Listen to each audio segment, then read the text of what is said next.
good afternoon, and welcome to Rubbin'minds. My name is Isabella Adediji. Happy new month, happy September. September heralds the Ember month, and we hope you keep safe during this period. A lot to discuss on the show. We're looking at the economic situation in Nigeria, security challenges, in particular kidnapping in Nigeria, as well as the upcoming elections in Edo State and the peaceful protest that was had by the students at the University of Ibadan. To kick off this conversation, I'm joined by Olufemi Ibitoye, a public affairs analyst who is joining via the Abuja studio. Olufemi, welcome to Rubbin'minds. Good afternoon, Isabella. We're glad to have you on the show. Also joining us virtually via Zoom is Okpeyemi Oke, also a public affairs analyst. Okpeyemi, welcome to Rubbin'minds. I'll start the conversation with you, Olufemi, and I'm sure Okpeyemi will join. Now, let's look at some of the economic challenges under this current administration, that is President Bola Ahmed Tinubu. There have been a lot of talks about managing the debt situation and also managing the finances of this country responsibly. And for the average Nigerian, this is all well and good, but how does it affect the cost of living? Where is the priority? Is it on managing the high levels of debt, or is it on solving the immediate needs of Nigerians who are grappling with record high levels of inflation that has affected the cost of living? Where should the government be prioritizing, Olufemi? Okay, so thank you, and good afternoon, Okpeyemi Oke. Good to have you here again. So I think one thing we need to first of all realize is that when it comes to economic development and our debt profile in Nigeria, one thing is very, very important. We didn't just get there today. We need to understand that there were decisions of yesterday.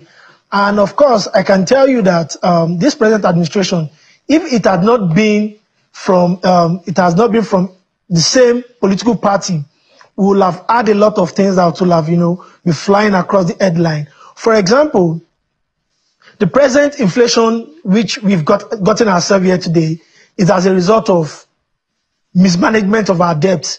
And if you looked at it, the Fiscal Responsibility Act of 2007 talked about how our debt, you see, everywhere in the world, nations acquire debt to finance their budget, even the first world country, but they do that with internal debt. But in our own case as a country, most of the debt which we are getting now, we use 90% of it to finance the debts we already have on ground. So, and which is having a resultant effect. Of course, we see what inflation numbers are saying. We see what the food inflation, which is the major problem we are having as a country. But here is it.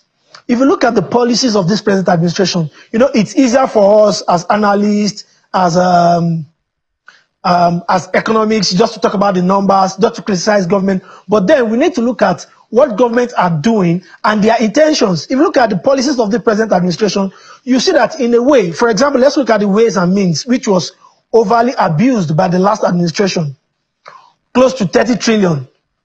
If you look at it as of today, this present administration has been able, because when the present CBN governor got into the M of affairs, he said it was so practical and objective. He said he will not grant any ways and means except the present one is being paid. And of course, the Minister of Finance agreed with him and said they will not only pay, they will also stop borrowing. And as of today, maybe just about 4 or 5 trillion is remaining for them to pay from the previous ways and means. So if you look at this debt management profile, we are going somewhere. If you look at the policy, even this present administration, they try as much as possible not to go about borrowing. So instead of that, they look at to citizens via bonds and the like. So all of this, but then how does it reflect on the livelihood of an average Nigerian? What an average Nigerian want to talk to you about is how much is a module of gari, how much is a module of rice. That is what concerns an average Nigerian. But however, we also need to understand that it takes process to get to where we need to get to. Now, this is where the government now needs to come in and needs to take immediate action. And I like how you say the government needs to come in to address the issues on ground.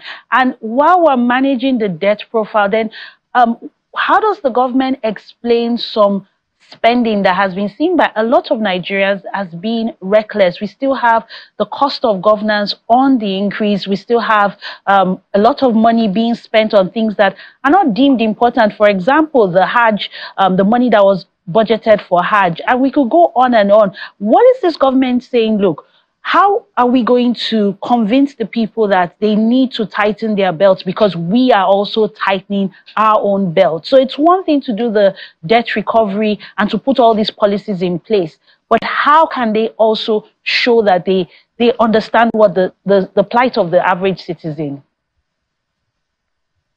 Okay, so absolutely. There's a Chinese proverb that says, talk doesn't cook the rice, you have to fire the heat. So if you looked at it, like I mentioned, the Fiscal Responsibility Act of 2007, so specific that when you want to borrow for infrastructure development and human capital development. But then it's so absurd when we see that some of this we borrow for consumption. And this is where an average Nigerian see our government or those in power with a lot of cynicism that whatever they do, it's always about themselves. So government needs to first of all realize that they need to further cut down the cost of governance. Because even in management, those, we talked about the blue ocean strategy, which means you have to cut down your cost of production because so that you can make good profit. So government needs to first of all cut down the cost of management, and there need to be communication. Because some of these policies, if you looked at it, policies of government, because an average Nigerian doesn't really trust government. So when these policies comes out, they don't really embrace it. For example, look at what we have with the NEL fund, where a particular region, they are not really coming forward to apply for the student loan. It is because they don't trust government. So government has a lot to do as regards information sharing, either through their, National Orientation Agency, Nigerian Institute for Cultural Orientation. You need to let people know what you're doing. And just like a Yoruba proverb would say that if you want to pick granuts for a blind man, you have to be whistling so that the blind man is so sure that you are not eating the granite. So government, we are so tired of all these rhetorics. So now, but then if you looked at it, as regards food inflation, the Minister of Agric has been giving out grains to state governments, to farmers. All of these things, it is to help. So we also need governments at the subnational level to support what the government at the federal level is doing. So government needs to, put in more socio-economic investment, socio-economic development. For example, let there be CNG buses. Like I was telling someone, I think day before yesterday, that if the Minister of FCT brings in at least 100 CNG buses, distribute it to satellite towns, this is where majority of those who are impacted by these government policies live. So those in Maraba, those in Kubwa, those in Lugbe, this will have an impact on their spending. This will have an impact on the way they transport themselves down to town. So these are some of the policies that the government needs to, and there's this other policy that they also need to make sure that it reach those it's supposed to reach. It should not be for political servitude. Those who are politically aligned with you, you now want to compensate them. So government needs to be intentional in making sure that this policy reach those it's supposed to reach, and there is communication. The citizens are well communicated about these policies and how it will impact the whole citizen in the future. Okay, I want us to move the conversation to the trust the Nigerian people have in this government. We have an election coming up in Edo State this month, and the Independent National Electoral Commission, INEC, has announced that they have signed a peace accord, and they've also done a test run of the BVAS technology. Are Nigerians confident that this election will be peaceful, this election will be fair, and it will deliver, and that they can rely on this technology? Or is this all rhetoric by INEC and this government? Well, I've always said, when it comes to election, it is not just about INEC. Yes, INEC is the electoral umpire.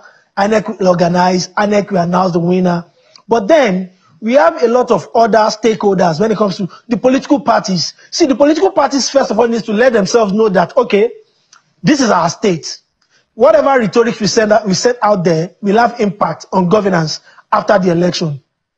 Also, we have the international communities. The international communities also need to let them understand that, see, if there's election violence, if you're an election rigger, there'll be visa ban. All of these things usually have impact. So we need to also let the candidates and political parties know, they've signed the peace accord. It's not just about signing the peace accord.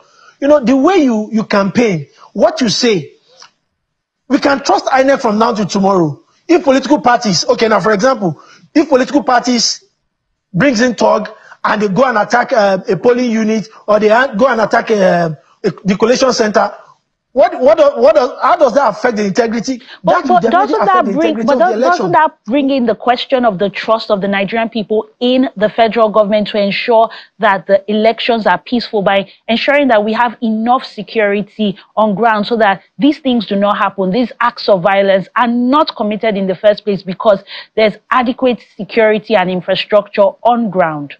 Shouldn't the burden be on the federal government to ensure free and fair elections? It's a burden on the federal government, and it's a burden on all of us as a citizen. Because sometimes politicians, when we want to seek power, politicians go above and beyond. In fact, to the extent of their utterances, with the way they communicate, with the way they even say some certain things. So now, if the federal government has put up a security architecture, we've seen an election whereby an individual, where police officers, soldiers, the security personnel were killed, they were mauled, even in an election process. So that's what I'm saying. It takes an holistic approach. It takes all stakeholders, both foreign observers, local, the citizen, and different institutions. We need to take ourselves accountable. The moment we begin to shift all our responsibility to government, to federal government, we'll begin to lose the essence of our nationhood. Yes, the fact that the federal government controls the security architecture and the INEC, they have a major role to play. We also are citizens. So, those citizens, and I'm talking to you now, and the one coming up in Ondo, you have to talk to yourself. It's about the development of your state. It's not about APC, PDP, Labour Party, ABGA, or whatever party. Don't forget that you are not being nice. It is not just when you want to make your electoral choices. It is not about you liking the face of who is on the ballot paper. So it's about all the stakeholders. State. It's about the prosperity of your nation. It's about all the stakeholders coming together to work for a free and fair election. I'll move over to Okpeyemi, who is joining us via Zoom to weigh in on the Edo State elections, and that's the governorship elections. How prepared are we as a nation for free and fair elections? And do you agree with Olufemi that it's a burden that should be shared on all of us, shared by all of us, as opposed to being carried by the federal government and INEC when it comes to delivering free and fair elections? Yeah, thank you very much for having me, Isabella. Hello. The truth is, it's our collective responsibility to make sure that our electoral processes continue to improve as a country. Yes, the government carries the largest or the most part of the burden, but as citizens, as electorates, as people who are concerned about the development of our states and of our countries, we also have a responsibility, to ensure that our electoral processes continue to improve. However, it continues to break my heart that, year in, year out, we keep discussing the same problem about the Nigeria electoral processes and procedures. It is heartbreaking that we're not improving. It shows how serious a people we are. I'm not just saying that, I'm not putting this on the citizenry, I'm talking about government. We cannot continue to play lip services to organizing free and fair elections, and year in, year out, we are discussing the same concerns, and it is disturbing how Edo State is turning out right now. And if we are, I've seen verbal attacks. It's normal for elections, even outside of Nigeria. However, we should not, in 2024, with everything we went through in 2023, with a government that has the sincerity of purpose to improve systems and strategies, for a freer and fair elections in Nigeria. I think as we look forward to 2023 election, 2024 governorship election in both Edo State and Ogun State, I think our electoral umpire needs to do better. Our political parties need to do better. Our security outfits need to do better. Most importantly, our citizens also needs to also do better in ensuring that they take the development of their state in their hands and not be intimidated by any political party whatsoever. Femi said something earlier that I really agree with. It's not about PDP, APC, or Labour Party. It's about the development of the country. We need to have continued improved process in electoral, processes, and year in, year out, we need to see improvement, and we're not seeing it. It is disturbing that we're discussing the same topic that we discussed in 2023, in 2019, 2015 general elections as it pertains to state elections. I hope Nigerians want to see understand improvement. They want to see improvement in the processes. They want to see transparency, and they don't want to see the same issues coming up over and over again. Olufemi, I'm moving to you, and this time I want us to discuss security, because that's something that affects everybody, and in particular, kidnapping and ransom payments. A report by SPM Intelligence highlighted that Nigerians paid a whopping 1.048 billion in ransom to kidnappers between July 2023 and June 2024, with 7,568 people kidnapped across the country during this period. Now, a lot of times when we talk security, we're looking at maybe banditry, we're looking at the issues in the southeast, Boko Haram in the north, but kidnapping is something that affects everyone across Nigeria. Are you confident in some of the strategies put in place by this government to reduce the incidences of kidnapping, and what should be done to bring these figures down? Well, I think these conversations has been conversations we've been having over the years. Though, yeah, there are pockets of improvement, but then one thing I want to tell the federal government of Nigeria, most especially the Minister of Communication, Mr. Bosun Tijani, is that we need to stop extending deadline on SIM and NIN linkage. These are some of the loopholes these criminal elements, they take advantage of. So the moment we stop that, the moment we say this is the deadline, and if you are not connected, if you have not linked it, that is the end. So because they use this as a form of communication. So these are the ways they... The minister needs to stay true to those deadlines and not extend it, because yes, the minister needs to communicate with NCC and let them know that. Okay, I'd like to let get them know that this last to, deadline is final. This last deadline is final. I'd like Okpeyemi to weigh in on that. What needs to be done to bring these figures down? Is it okay? Does it end with the minister ensuring that these deadlines are adhered to, or there's more to be done? Thank you, Sabrina. That's an important point Olufemi raised there. I think that tracking kidnapping today, I mean, it's not rocket science. We have tech at our disposals, and I think that it still boils down to security architecture as a country and the sincerity of purpose, from our government. So I think number one is that, like Femi said, there has been pockets of improvement, but we can do a lot better. These ransoms are paid into certain accounts, and are we saying that we cannot trace this? Are we saying that in 2024, with all the technological improvement that we have across the world today, and how we are bragging as a country to be improving in terms of digital inclusion and coverage of the internet, are we saying that we cannot trace calls, or we cannot, find out who these, perpetrators of attack on this country is? Because the state of kidnapping in Nigeria is fast improving. Before it was in the north, now it's spreading across the country, And I think that, there needs to be more collaboration, and we need to actually reactivate our intelligence gathering as a country. Before now, Nigeria used to be one of the best countries on the continent as regards intelligence gathering. But I think that has collapsed right now. Security architecture has collapsed. And I think that, yes, the minister has a role to play. But most importantly, I think, we need to have our banks also have, so there needs to be a collaboration between the different stakeholders to be able to trace, using technology to trace these kidnappers and to be able to halt them in their steps. Thank you very much, Opeyemi Oke, for your contributions here on Rubbin'minds. And thank you, Olufemi Ibitoye, who has joined us from our Abuja studio. Thank you very much. Don't just stand there teasing me. Now it's time to show